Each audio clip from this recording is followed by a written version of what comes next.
game involved since we last saw him, and how do you think this changed the dynamics of SMB right now? And consider two guys stretches where you si Junmar and your other bigs, can you just talk more about that?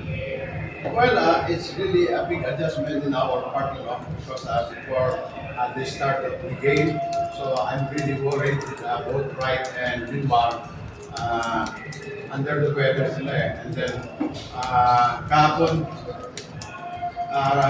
many requested not to practice because of his captain coach.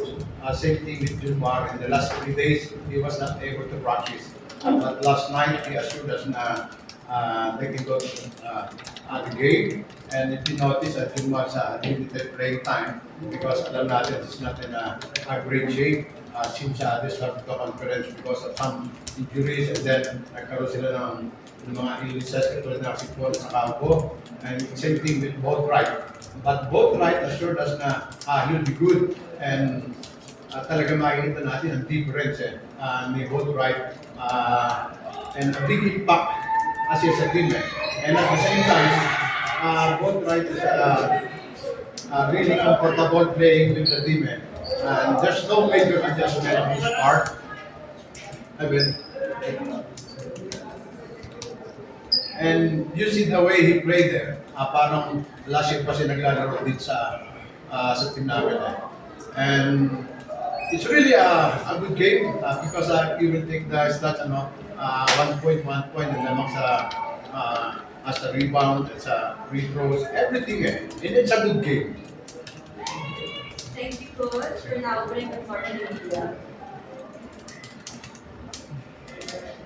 Hi, good evening. Well, playing, congratulations on successful return for you. What was it like, playing in the first game back after a moment? Oh, it's good to be back home. And I appreciate coach and everybody bringing me back in to be there. And we go forward. I'm just excited to keep playing with the guys. It's like I never left. Benny, how's the transition since you arrived? Probably the seamless transition considering when the last time you were here, you won the championship. How's the transition since you arrived? Oh, it's seamless. First day of practice, it felt like I never left. It felt like I was home. And coach did a good job of teaching the players early, so I have an understanding of it. Coach, since last nag-import si Benny, talagang struggling kayo makakuha ng right import yung mapipit sa inyo. Ngayon, nandito na si Benny ulit. Do you think masosolve na yung issue na yan and arangkada na kayo yun?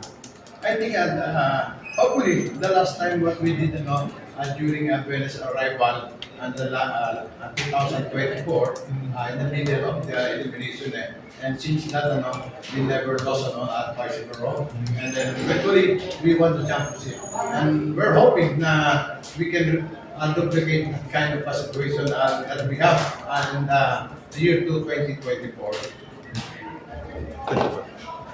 Benny, Coach Leo mentioned that the last time you were here, you were a replacement import, but you helped San Miguel win a championship.